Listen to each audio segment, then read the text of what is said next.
Companion is a movie that's gotten really good reviews, but one that I just didn't seem to love as much as everyone else does. And I even had the absolute optimal viewing experience for this. I went into it knowing absolutely nothing. I'd only seen the poster, and the start of it just absolutely gripped me. If you've seen the trailer, then you know that it gives away a little too much, so I'll try and give a premise that doesn't give away anything. It's about this girl named Iris who meets this guy named Josh. They start dating, and she travels with him to meet his friends in this remote luxury cabin in the middle of nowhere to hang out with them for a few days. She's worried that they all hate her. He tells her that she just needs to smile more. And this is a great little setup. It's something we've seen done several times before.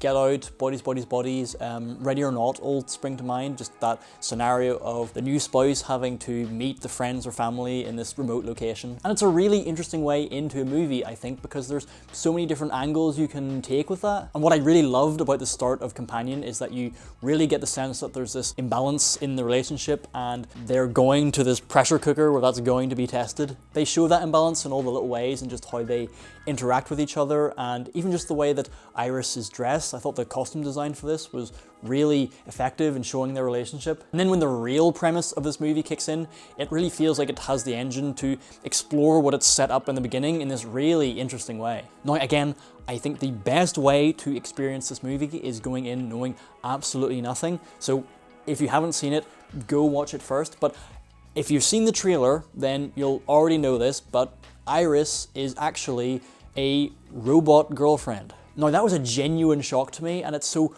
rare that you get a surprise like that so early on in a movie, and I was so on board with it. And what I really loved about it is that even though it completely upends where I thought this movie was going, it still deepens that relationship between our two main characters. You know, it's one thing for the character to be a bad boyfriend, but for him to be a bad boyfriend to his robot girlfriend, that's a really weird dynamic to explore, because she genuinely seems to feel certain things, but then he also literally owns her. So I was really excited to see how that twist was going to end up exploring all that further, but I felt it didn't end up delivering on that. Now, you might be going to see Companion just because you want to have a good fun time that will make you laugh and you'll see some mean kills, and Companion has all that. It's really fun moment to moment. You can turn your brain off and it's an entertaining ride, and it deserves praise for that. I did enjoy it. But it was frustrating to me when it set up all these things and it feels like it's starting to say something about abusive relationships and then never really develops it. But that happens across other aspects of the movie as well. Like, they arrive at the house and there's this group of friends, but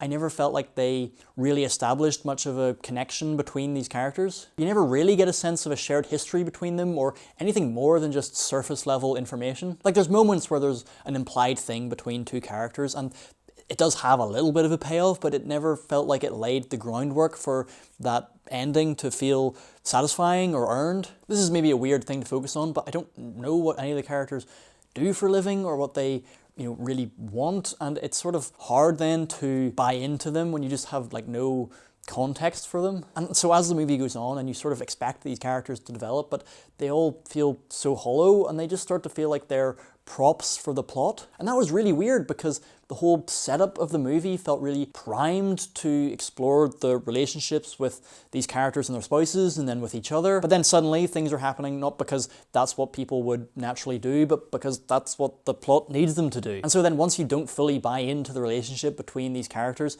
the other parts of the movie that don't fully add up start to become more jarring. Because when you make a movie about a world where robot girlfriends exist, there are a lot of natural questions that start to come up. Like, how common are these? Or is this just a natural part of society now? Are the things that are happening in the movie the first time this has ever happened with this? And look, with these things, there's always a level of suspension of disbelief you have to have, and I'm completely fine with that.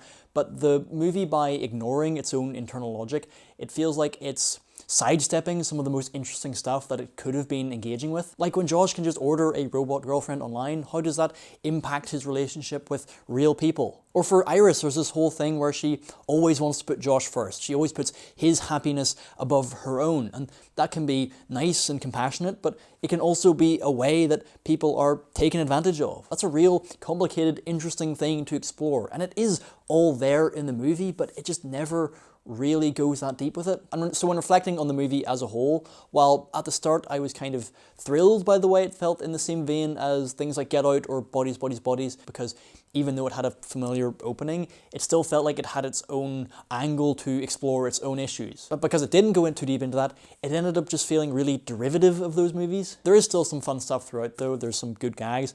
Sophie Thatcher is absolutely fantastic as Iris. She really does steal the show, and I hope it catapults her into other things, because the film really does rest on her performance in a lot of ways. That balance she has to strike of being almost natural but something being just slightly off is really fine, and she just makes it look really effortless. So even though the film didn't really work for me in the end, I do think it's one worth seeing, and I hope people do go and see it. It's an original script, it's the featured debut of writer-director Drew Hancock, and for a debut, Warner Brothers are giving it the support it deserves. It only had a $10 million budget, but they're spending $30 million marketing it. So hopefully it does pay off, because Drew Hancock is very talented and I do want to see what he does next. If you've seen Companion, let me know what you thought in the comments. Did you have the same problems with it that I did, or am I being too harsh? And if you want to make sure that you don't miss anything coming up on the channel, make sure to subscribe.